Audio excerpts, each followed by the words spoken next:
YT जय श्री राम में आपका स्वागत है। कैसे आप सभी? आज हम देखने वाले हैं बड़ी मूवी की शुरुआत में हांगकांग से होती है, जहां एक माफिया काफी ज्यादा परेशान दिखाई दे रहा होता है क्योंकि उसके बेटे मैक्स की तबीयत काफी ज्यादा खराब थी। अगर जल्द से जल्द उसका हार्ट ट्रांसप्लांट नहीं हुआ तो कुछ भी हो सकता है, कुछ ही दिनों में उसकी मृत्यु हो जाएगी। वहीं मौजूद एक बंदा माफिया से कहता है कि देखो यार, सारे डॉक्टर्स ने तो हाथ खड़े कर दिए है कि मैक्स को ठीक करना उनके बस की बात नहीं है, लेकिन मैं एक ऐसे डॉक्टर को जानता हूँ जो तुम्हारे बेटे का इलाज कर सकता है। पर प्रॉब्लम ये है कि उस डॉक्टर की ना फीस बहुत ज्यादा है। माफिया कहता है कि फीस की बात करो मत, ठीक है ना, मैं सब कुछ देने को तैयार हूँ, लेकिन बस मेरा बेटा सही हो जाना चाहिए। दूसरी तरफ दोस्तों, हम उसी डॉक्टर को देखते हैं जिसका नाम अर्जुन होता है। वो एक लड़की का ऑपरेशन कर रहा होता है, लेकिन आधा ऑपरेशन करने के बाद वो बीच में ब्रेक ले लेता है, जबकि उस लड़की की हालत बहुत ही क्रिटिकल होती है। अर्जुन ऑपरेशन थिएटर से बाहर आकर आराम से कॉफी पी रहा होता है। तब उस लड़की की पिता अर्जुन से कहता है कि ये क्या कर रहे हो तुम, ऑपरेशन छोड़कर वो भी आधा अधूरा बाहर कैसे आ सकते हो? उसकी हालत बहुत ज्यादा खराब हो गई है, अगर टाइम से ऑपरेशन नहीं हुआ तो वो मर जाएगी, तुम्हें पता नहीं है क्या? अर्जुन कहता है कि मैंने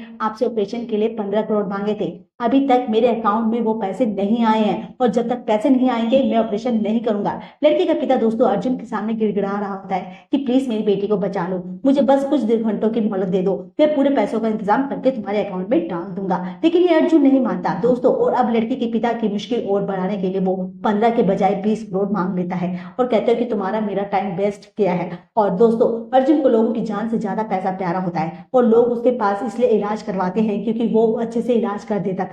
उसके साथ साथ उसे किसी भी बॉडी पार्ट्स की अगर जरूरत पड़े ना, तो चाहे वो कितना भी रेयर क्यों ना हो, उसे तुरंत उस पार्ट को डोनर अर्जुन को मिल जाता है। पता नहीं क्या बात है, लेकिन दोस्तों इसके पीछे अर्जुन का एक काला सच भी छुपा हुआ होता है। उसे जब किसी भी ऑर्गन की जरूरत पड़ती थी तो वो उसकी पूरी टीम दुनिया के सब इंसान का डेटाबेस निकाल कर उसे इंसान को ढूंढती है जिसके पास वो ऑर्गन हो। जैसे ही वो बंदा मिलता है, तो चाहे वो अपने ऑर्गन डोनेट करना ही नहीं चाहता हो, अर्जुन के गुंडे उस बंदे को अपहरण कर लेते हैं और उसको मार कर उसके ऑर्गन निकाल लेते हैं। तभी तो दोस्तों अर्जुन के पास चाहे कितने ही रेयर टाइप के ऑर्गन की जरूरत क्यों ना पड़ जाए, वो सब अवेलेबल करवा लेता था। और यही वजह कि अर्जुन की फीस बहुत ज्यादा चार्ज होती है, इसलिए मजबूरन उसकी मुंह मांगी कीमत लोगों को देनी पड़ती थी। अब उस लड़की का पिता तुरंत पैसों का बंदोबस्त करके अर्जुन को दे देता है, जिसके बाद अर्जुन उसकी बेटी का ऑपरेशन करता है। उस ऑपरेशन में उसकी बेटी को जिस ऑर्गन की जरूरत थी, वो ऑर्गन वो किसी दूसरे मासूम बच्चे के शरीर से निकाल कर उसकी बेटी को लगा देता है, जिससे उसकी बेटी तो ठीक हो जाती है, लेकिन वह मासूम बच्ची मारी जाती है। इधर माफिया को अब अर्जुन के बारे में पता चलता है कि वो तुरंत उसे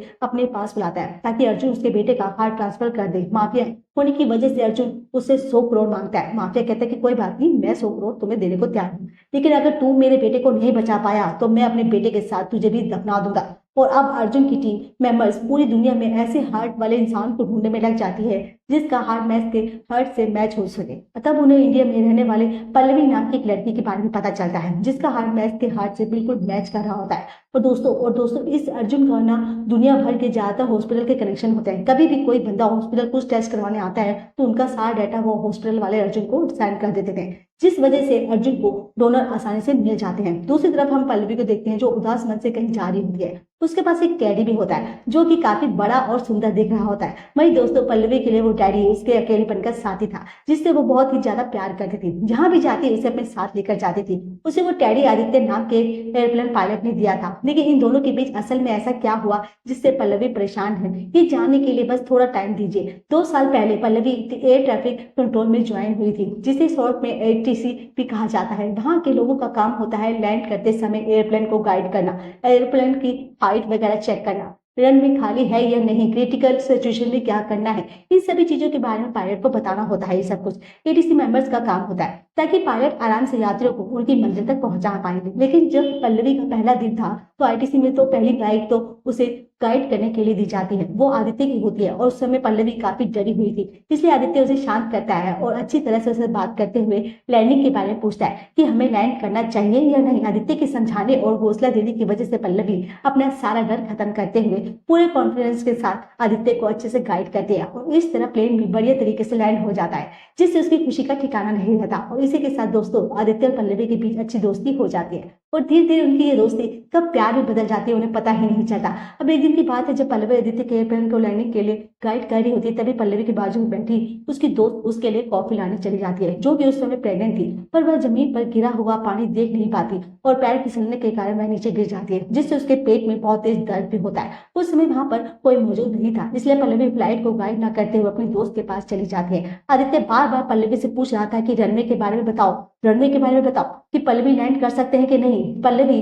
वो तो अपने दोस्त को संभालने में लगी हुई थी, इसलिए वो आदित्य को गाइड नहीं कर पाती। और जैसे ही आदित्य रनवे के पास आता है, वहां एक से दूसरा प्लेन गुजर रहा होता है। उन दोनों के बीच बिल्कुल टक्कर होने वाली होती है, लेकिन आदित्य बिल्कुल सही समय पर प्लेन की स्पीड को कम करते हुए इस टक्कर को रोक देता है और फिर सेफली सभी के साथ लैंड हो जाता है। इसमें सभी की जान तो बच जाती है, लेकिन इसकी वजह से आदित्य को उसकी पायलट की नौकरी से निकाल दिया जाता है, क्योंकि हल्का सा शराब आदित्य की बॉडी में पाया गया था जब वो फ्लाइट उड़ा रहा था। मतलब ये सुनकर आदित्य को बड़ा गुस्सा आता है कि ये लोग सिर्फ मेरी गलती देख रहे हैं, ये नहीं देख रहे हैं कि अगर पल्लवी सही से गाइड करती तो ऐसी नौबत आती ही नहीं। इसी वजह से दोस्तों आदित्य पल्लवी से गुस्सा हो जाता है। पल्लवी के अंदर तो हिम्मत ही नहीं होती कि वो आदित्य के सामने जाए, इसलिए वो आदित्य को छोड़कर चली जाती है। अब प्रेजेंट टाइम में जिस पर पल्लवी सवार थी उसी में अर्जुन के गुंडे घुसते हैं, जो पल्लवी को बेहोश करके उसे एम्बुलेंस के जरिए हॉस्पिटल ले आते हैं, ताकि बेहोश हालत में उसे हांगकांग भेजा जा पाए, क्योंकि दोस्तों वहां अर्जुन सब कुछ संभाल लेगा। आपको तो पता ही होगा ना। लेकिन हॉस्पिटल आने के बाद पल्लवी को होश आ जाता है। उसे होश में देखकर हॉस्पिटल के स्टाफ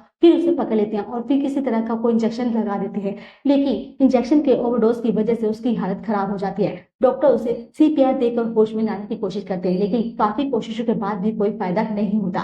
उसकी सांसें चलना बंद हो जाती है। तब दोस्तों यहाँ पर एक चमत्कार होता है। भगवान उसकी सांस तो लुटा देते हैं, लेकिन वह कोमा में जा चुकी थी और कोमा में जाते ही उसकी आत्मा टेडी के अंदर चली जाती है। ये देखकर तो पल्लवी बिल्कुल हैरान थी कि आखिर ये मेरे साथ क्या हो रहा है, और वो अपनी आंखों से अपने शरीर को जाते हुए देख रही होती है, जिसे ऐसी ही हालत में हांगकांग भेजा जा रहा था। दोस्तों वो बेचारी अपने शरीर को बचाने की कुछ भी कोशिश कर नहीं सकती थी। दोस्तों वैसे तो पल्लवी अभी कोमा में है, लेकिन अगर ऑपरेशन करके उसका हार्ट निकाला गया तो वह मर जाएगी। उसके मरते ही उसकी आत्मा भी हमेशा हमेशा के लिए टेडी में से निकल कर गायब हो जाएगी। इसलिए भगवान ने उसको एक मौका दिया है। अगर समय रहते पल्लवी अपने शरीर को वापस पा लेती है और खुद को कोमा से बाहर लाने में सफल हो जाती है, तो उसे जीने का एक और मौका मिलेगा, वरना क्या होगा ये तो हम जानते ही हैं। अब टेडी बनकर जैसे ही पल्लवी वहां से आगे बढ़ती है, उसे चिंटू नाम का एक छोटा सा बच्चा देख लेता है, जो कि उसी हॉस्पिटल का एक पेशेंट होता है। दोस्तों चिंटू को लगता है कि ये कोई इंसान है जिसने टेडी का कॉस्ट्यूम पहन के रखा हुआ है, इसलिए वो उससे बातें करने लगता है। पल्लवी को भी उसके साथ समय बिताकर काफी अच्छा महसूस होता है,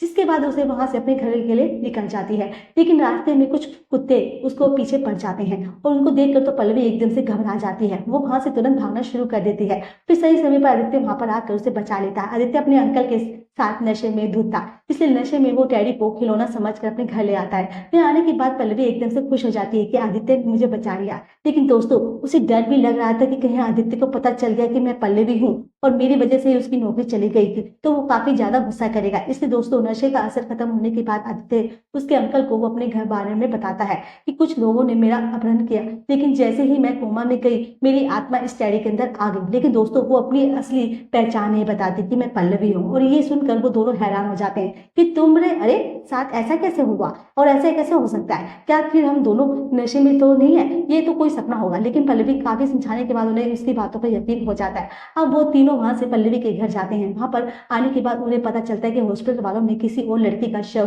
पल्लवी के घर वालों को दे दिया था, ये कहते हुए कि पल्लवी की कार एक्सीडेंट में मौत हो चुकी है और उसकी जान चली गई थी। उसका चेहरा बिल्कुल बिगड़ गया था और वो पहचान में नहीं आ रही थी, इसलिए बेचारी पल्लवी के माता पिता ने उसे दूसरी लाश को अपनी बेटी मानकर उसका अंतिम संस्कार कर दिया था। ये देखकर तो आदित्य को भी काफी बुरा लगता है। लेकिन दोस्तों बचपन में उसके माता पिता एक हादसे में मर गए थे, इसलिए वो पल्लवी से कहता है कि सुनो मैं अपने माता पिता को नहीं बचा पाया, उसका मुझे अफसोस है, लेकिन मैं तुम्हें जरूर पहले जैसा कर दूंगा ताकि तुम्हारे माता पिता खुश हो जाएं, चाहे इसके लिए मुझे अब कुछ भी करना पड़े। सुनकर पल्लवी को थोड़ी उम्मीद मिलती है। दोस्तों अगले सीन में पल्लवी को पता चलता है कि ऑपरेशन के दौरान चिंटू की जान चली गई थी और हॉस्पिटल वालों ने उसका भी चेहरा बिगाड़ कर उसके शव को उसके परिवार वालों को सौंप दिया था, इसलिए मजबूरन चिंटू के माता पिता ने पल्लवी के माता पिता की तरह उसका भी अंतिम संस्कार कर दिया था। सुनकर आदित्य और पल्लवी दोनों हैरान हो जाते हैं ये हो क्या रहा है, जैसा पल्लवी के साथ हुआ सेम वैसे ही चिंटू के साथ कैसे हो सकता है, वो भी एक ही हॉस्पिटल में। इसका मतलब चिंटू का भी पल्लवी की तरह अपहरण कर लिया गया था, जिसे शहर में कहीं और भेजा जाना था और उसके बदले किसी और दूसरे का शव उसके घर वालों को सौंप दिया गया था।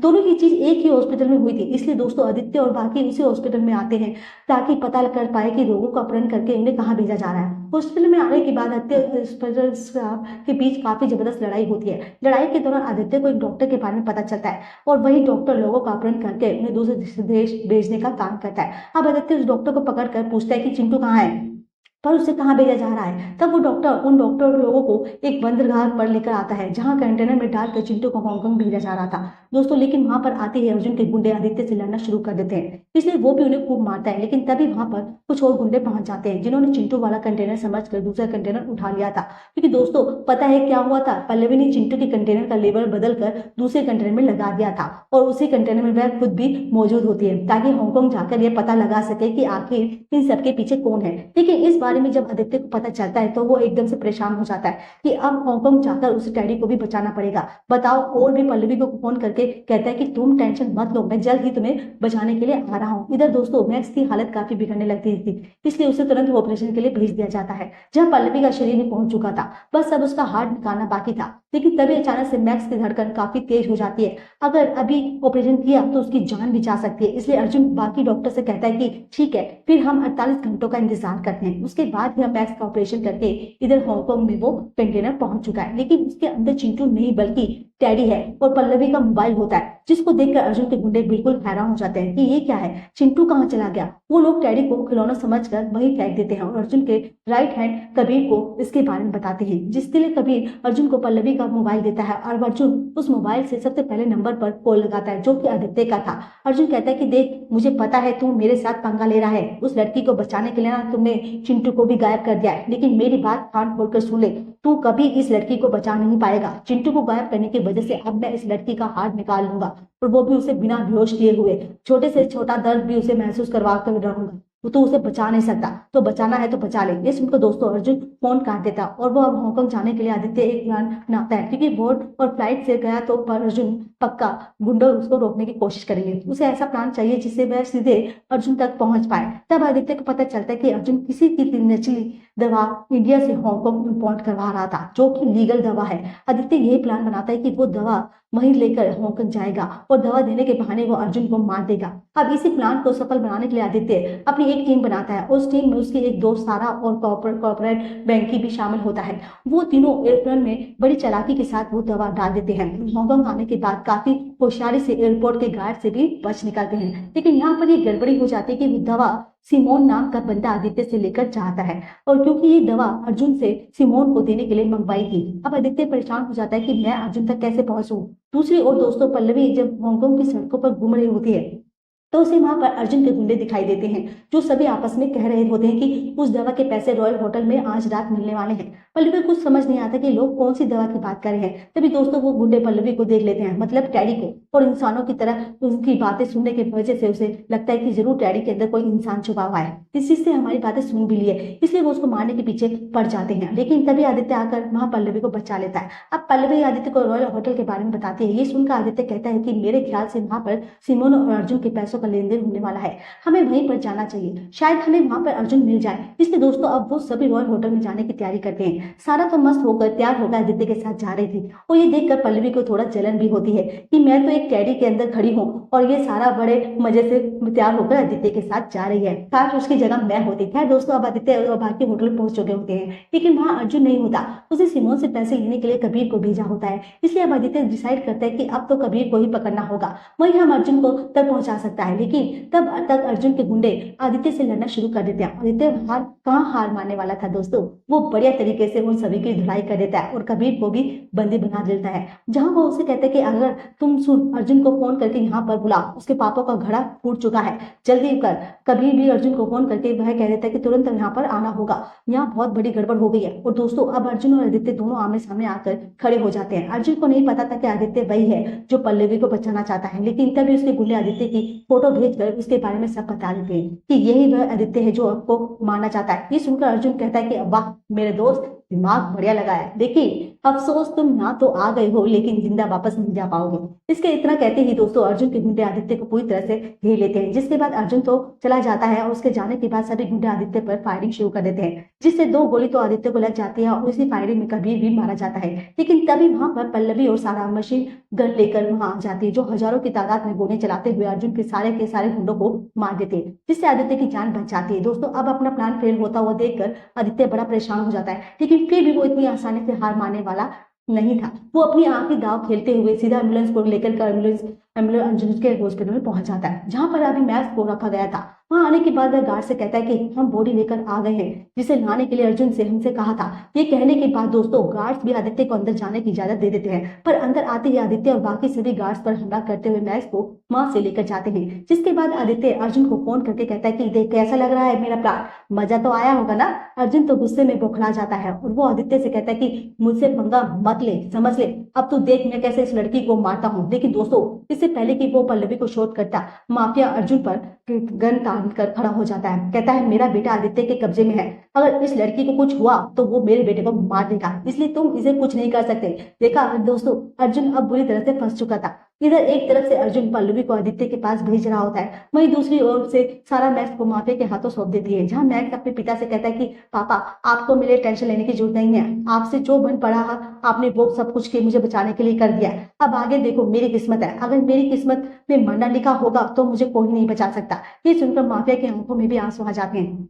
दोस्तों तो वहीं अर्जुन एक गुंडा स्नाइपर लेकर दूर से ही आदित्य पर निशाने साधते हुए कहता है आदित्य को कैसे ही उसकी भनक लगती है तो वो तुरंत अर्जुन पर गन तान कर उसे वहां से फ्लाइट में बंद कर देता है, ताकि उसे इंडिया से ले जाकर पुलिस को सौंप दिया जाए। पर जैसे ही ये लोग इंडिया आ रहे होते हैं तो फ्लाइट में कुछ छुपे हुए अर्जुन के गुंडे बाहर निकल आते हैं दोस्तों, जो आदित्य और बाकियों पर हमला कर देते हैं। आदित्य फिर उनसे लड़ता है, लेकिन वह अकेला था और उसके सामने काफी सारे गुंडे, इसी वजह से वह वहां पर कमजोर पड़ जाता है। जिसके बाद अर्जुन फ्लाइट का दरवाजा खोलकर पल्लवी को नीचे गिराने लगता है ताकि वह मारी जाए, लेकिन समय भर रहते ही आदित्य उसे बचा लेता है। तब पहली बार उसकी नजर पल्लवी पर पड़ती है दोस्तों, जो कि कोमा में थी। उसे देखकर वह तो हैरान हो जाता है कि ये तो वही पल्लवी है जिसे मैं प्यार करता था। इसलिए वो और ज्यादा गुस्सा हो जाता है कि हे अर्जुन की हिम्मत कैसे भी हुई पल्लवी के साथ ऐसा कुछ करने की। वो पूरे गुस्से के साथ अर्जुन से लड़ता है, जिससे उसकी हालत बहुत ज्यादा खराब हो जाती है। लेकिन तब अर्जुन गन बाहर निकाल कर जैसे आदित्य को शूट करने वाला होता है, बीच में टेडी वाली पल्लवी आ जाती है, जो सारी गोली खुद पर लेते हुए आदित्य को बचा लेती है। शॉट करने के बाद काफी ज्यादा